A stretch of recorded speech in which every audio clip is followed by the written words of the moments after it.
প্রিয় BA third সেমিস্টারের ছাত্রছাত্রীরা, আজকে আমি যে বিষয় নিয়ে আলোচনা করব সেটি হচ্ছে তোমাদের যাদের এডুকেশনের যে সাবজেক্ট রয়েছে SEC A2, তো সেই সাবজেক্ট থেকে আমি তোমাদের আজকে গুরুত্বপূর্ণ কিছু 2 নম্বরের প্রশ্ন নিয়ে আলোচনা করব। তোমাদের দুটি পেপার রয়েছে, একটি হচ্ছে SEC A1 কমিউনিকেশন স্কিল কিন্তু এই সাবজেক্টটি নয়, এটি হচ্ছে SEC A2। ঠিক আছে, তো সেখান থেকে তোমাদের যে প্রশ্নগুলো 2 নম্বরের খুব গুরুত্বপূর্ণ সেরকমই প্রশ্নগুলো নিয়ে আলোচনা করব। তো প্রথমেই প্রশ্ন দেখো, শিশু কাকে বলে? যে ছেলে বা মেয়ের বয়স 18 বছরের নিচে অবস্থান করেছে সে শিশু হিসাবে পরিচিত বা চিহ্নিত। কখনো কখনো অনাগত সন্তান, অর্থাৎ যে সন্তান এখনও ভূমিষ্ঠ হয় নাই বা মায়ের গর্ভে অবস্থান করেছে, সেও শিশুরূপে পরিগণিত হয়ে থাকে। জীববিজ্ঞানের ভাষায় মনুষ্য সন্তানের জন্ম এবং বয়স সন্ধির মধ্যবর্তী পর্যায়ের ধাপ হচ্ছে শিশু। POCSO, protection of children from sexual offences. UNICEF, the United Nations International Children's Emergency Fund, UNESCO, United Nations Educational, Scientific and Cultural Organisation. তারপর দেখো, শিশু নির্যাতনের ধরন লেখো। শিশু নির্যাতনের ধরনগুলি হলো শারীরিক নির্যাতন, মৌখিক নির্যাতন, যৌন নির্যাতন, মানসিক নির্যাতন। পক্সো আইন কত সালে প্রণীত হয়? পক্সো পুরোর নাম কি? ডোমেস্টিক ভায়োলেন্স অ্যাক্ট কত সালে পাস হয়? এই সমস্ত প্রশ্নগুলো একটু ভালো করে দেখে নাও তোমরা। গণতান্ত্রিক অধিকার কাকে বলে? গণতান্ত্রিক রাষ্ট্রের নাগরিক হিসাবে একজন ব্যক্তি রাষ্ট্রের কাছে অথবা অন্য সহনাগরিকের কাছে যে নীতিগত আচরণ ইত্যাদি দাবি করতে পারে, সেটাই গণতান্ত্রিক অধিকার। দুটি গণতান্ত্রিক অধিকারের উল্লেখ করো। দুটি গণতান্ত্রিক অধিকার হলো চিন্তা ও মতামত প্রকাশের অধিকার, নির্বাচিত হওয়ার অধিকার।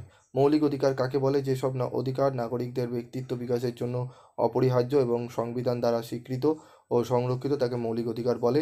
নির্যাতনমূলক আটক আইন কি?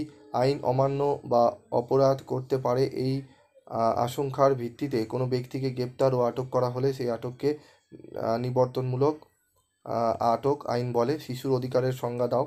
শিশু স্বাভাবিকভাবে বড় হওয়ার জন্য জন্মের পর থেকে জন্মসূত্রের প্রতিটি শিশু যে সকল জিনিস বা সুযোগ সুবিধা প্রয়োজন তা একজন শিশুকে ভোগ করতে দেওয়াই হলো শিশুর অধিকার।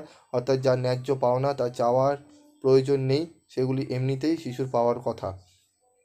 ঠিক আছে, তো শিশুর সংজ্ঞা দাও। আনকনভেনশন 1989 অনুযায়ী শিশুর সংজ্ঞা দাও। তো শিশুর শারীরিক ও মানসিক বিকাশের পরিপূর্ণতার দিকটি বিবেচনা করে সার্বজনীনভাবে 0 থেকে 18 বছর বয়স পর্যন্ত সকল মানব সন্তানই হলো শিশু।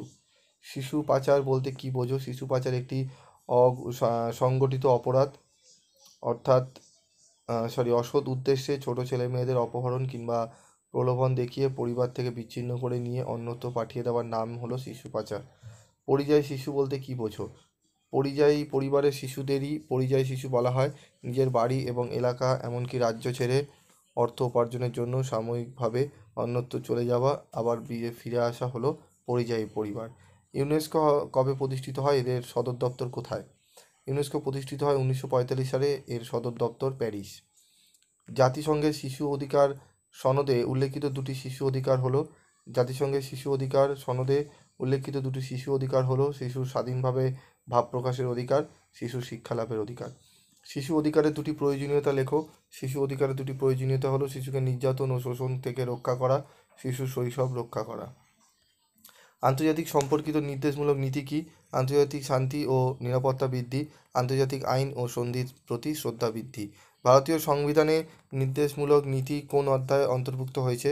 ভারতীয় সংবিধানে কত নং ধারায় নির্দেশমূলক নীতির উল্লেখ রয়েছে?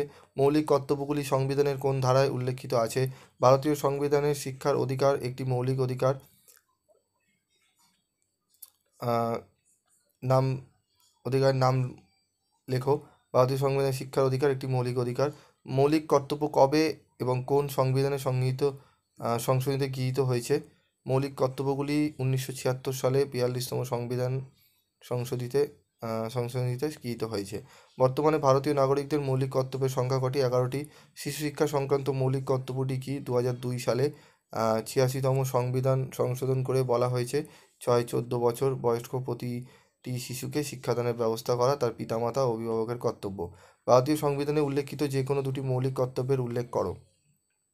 শিশুর অধিকারের সংজ্ঞা দাও। শিশু স্বাভাবিকভাবে বড় হওয়ার জন্য জন্মের পর থেকে জন্মসূত্রেই প্রতিটি শিশু যে সকল জিনিস বা সুযোগ সুবিধা প্রয়োজন তা একজন শিশুকে ভোগ করতে দেওয়াই হলো শিশুর অধিকার।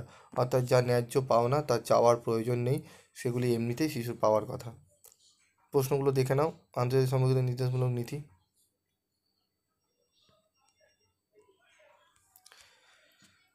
পক্সো আইন কত সালে প্রণীত হয়? পক্সোর পুরো কথা কি? ডোমেস্টিক ভায়োলেন্স অ্যাক্ট কত সালে পাস হয়? যে কোনো দুটি গার্হস্থ্য হিংসার উল্লেখ করো। ভারতের শিশু সুরক্ষা নিশ্চিতকারী আইন উল্লেখ করো। প্রশ্নগুলো একটু ভালো করে তোমরা দেখে নাও, এগুলো ভালো করে প্র্যাকটিস করো, আশা করি তোমরা অনেকটাই উপকৃত হবে। কার নেতৃত্বে সংবিধান রচনার কাজ শুরু হয় এবং কবে তা কার্যকরী হয়? ডক্টর আম্বেদকরের নেতৃত্বে সংবিধান রচনার কাজ শুরু হয়। সংবিধান কার্যকর হয় 1950 সালের 26শে জানুয়ারি। এই প্রশ্নগুলো ভালো করে দেখে নাও। আমি প্রায় প্রত্যেকটি প্রশ্নের সাবজেক্টেরই আমি 2 নম্বর ছোট প্রশ্নের উত্তর তোমাদের সামনে তুলে ধরবো। তোমরা এগুলো একটু ফলো রেখো এবং বন্ধুদের মধ্যে প্রচুর পরিমাণে শেয়ার করো। আশা করি তোমাদের অনেকটাই উপকারে লাগবে।